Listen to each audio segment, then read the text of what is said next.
चंद्रपुर शहर मनपा द्वारा पिछले 2 दिनों से अतिक्रमण हटाओ मुहिम चलाई जा रही है।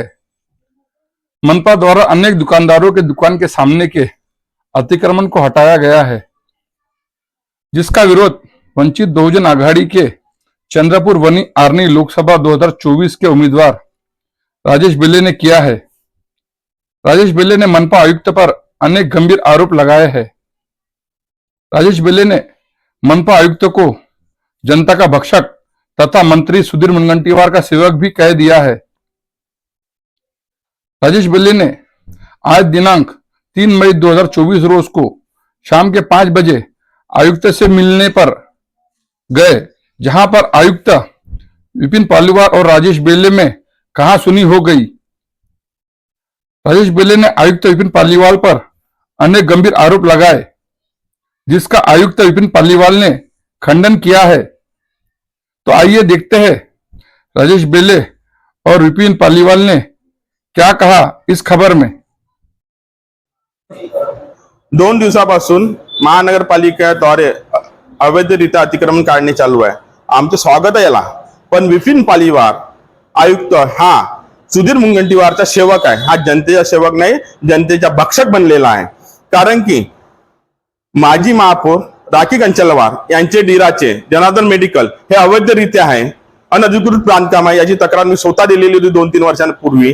का नाही तोडलं? हा मुनगंटीवार साहेबाच्या नातेवाईक असल्यामुळे आणि एकीकडे जटपुरा गेट परिसरातच दीपक बेले यांचे हार्डवेअरचे दुकान आहे। 8 फूट अनधिकृत बांधकाम आहे, ते का नाही तोडलं? तो सुधीर मुनगंटीवारचा कार्यकर्ता आहे। हे एक मोठी शोकांतिका आहे। गरीब जनतेवर अन्याय करून राहिलेला हा विपिन पालीवाल याला गद्यावर बसून ढिंड काढील। राजेश बेले तुला सांगत आहे, विपिन पालीवाल सुधर आता, तू जनतेचा सेवक राहा।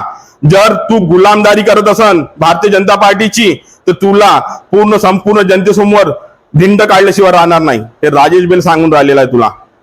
चंद्रपूर शहर हे ऐतिहासिक शहर आहे आणि शहरातील जे जुने रस्ते आहेत हे ऑलरेडी अरुंद आहेत, त्यामुळे तिथे बऱ्याचदा वाहतुकीचा प्रश्न निर्माण होतो।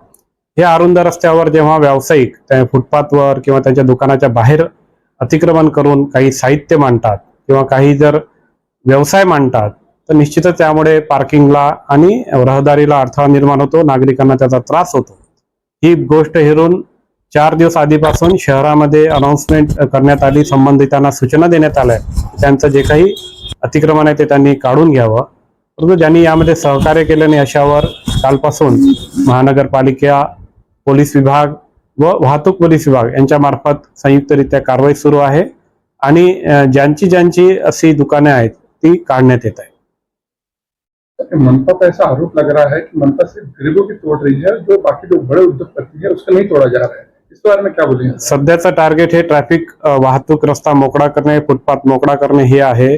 अवैध बांधकाम हा वेगळा विषय आहे आणि हळूहळू जे काही आहेत नियमानुसार कारवाई महानगरपालिका करणार आहे।